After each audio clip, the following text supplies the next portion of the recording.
Vraiment, j'ai sauté sur l'occasion. Je suis de Niort en plus, donc pour moi c'était vraiment voisin. Et j'aurais fait 100 km s'il fallait.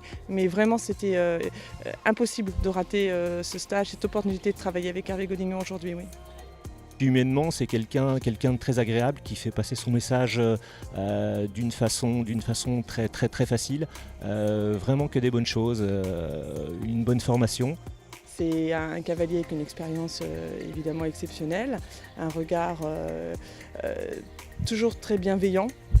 Et la répétition, il a beaucoup de rigueur et aussi une bienveillance aussi envers les chevaux. Quand je donne des leçons à tous les niveaux, je reviens aux bases sans arrêt. Quand on a un jeune cheval avec lequel on est confronté à un problème, c'est peut-être que dans la progression, depuis le départ, on a zappé une étape. Les principes de base, c'est quoi? Un cheval qui respecte les aides, donc en avant des jambes, qui soit posé sur la main confortablement et qu'on puisse incurver un peu à droite, un peu à gauche, aller un peu vers l'avant et revenir un peu vers l'arrière en rééquilibrant de la manière la plus simple possible et la plus moelleuse possible. Il faut arriver à créer un contact et de la disponibilité avec du liant.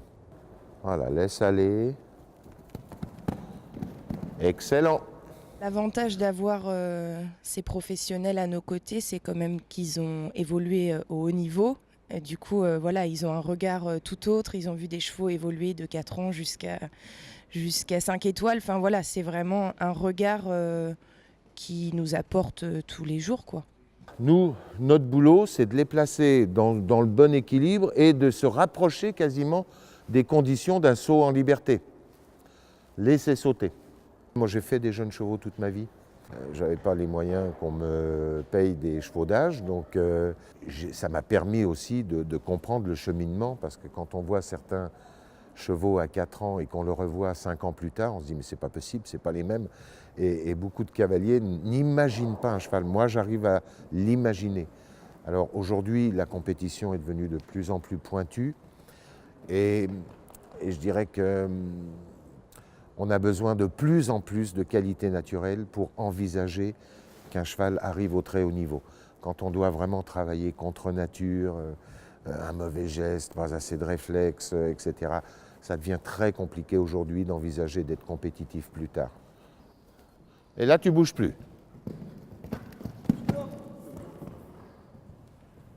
OK. Vraiment, à la base, j'ai fait ce stage et pour mon cheval qui a 6 ans, mais qui est quand même très vert, comme on dit dans notre jargon. Et pour autant, moi, je ne suis pas une spécialiste des jeunes chevaux.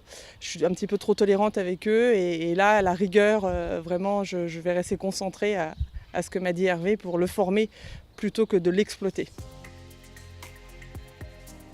Aujourd'hui, il a pu me donner quelques raccourcis, du moins des accélérations dans le sens du travail du jeune cheval, puis de monter mieux au prochain concours, bien évidemment, dans la mesure du possible. C'est le but qu'on recherche tous, quoi. Tu continues jusqu'au bout, dans le relâchement, pas en chargeant, hein, mais en essayant de ne pas intervenir.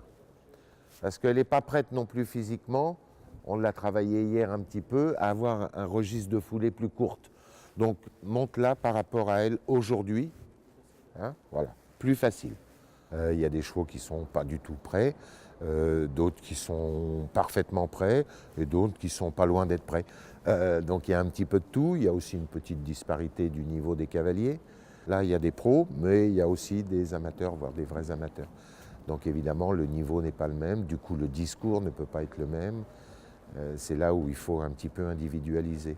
J'adapte par rapport à ce que je vois aujourd'hui, de ce que je juge par rapport au physique, au niveau de dressage du cheval. Je ne vais pas demander la même chose à tous les chevaux d'un même groupe. Absolument. On essaye d'individualiser. C'est pour ça que quand on fait un petit peu des stages dans ce sens-là, ça prend un petit peu plus de temps que si on met tout le monde à la queue leu-leu en disant reviens. Voilà. Donc non, bien sûr qu'il faut individualiser. Et oui. Je travaille vraiment toute seule au quotidien, mes chevaux. Du coup, là, ça me fait, on va dire, un petit point, un moment T où il y a vraiment un regard extérieur et ne serait-ce que sur ma position, voilà, savoir si mes chevaux évoluent dans le bon sens et si je suis sur la bonne ligne de conduite, on va dire. serein dans ta distance. Voilà, bien. Je crois qu'un des plus gros défauts des cavaliers, surtout ceux qui travaillent un peu seuls, c'est de s'enterrer un peu dans un registre d'habitude. Ça ne veut pas dire que ce qu'ils font est mal, mais souvent c'est pas assez. C'est-à-dire que moi j'essaye d'interpeller un peu les gens pour justement combattre les habitudes. Les habitudes sont un frein à l'évolution. Voilà, c'est ma définition. Donc si on veut évoluer, il ne faut pas avoir peur de changer, d'explorer peut-être des voies qu'on n'osait pas prendre. Et je suis là pour aider les cavaliers à oser prendre certaines voies qu'ils n'auraient pas osé prendre ou aussitôt avec certains chevaux. Voilà.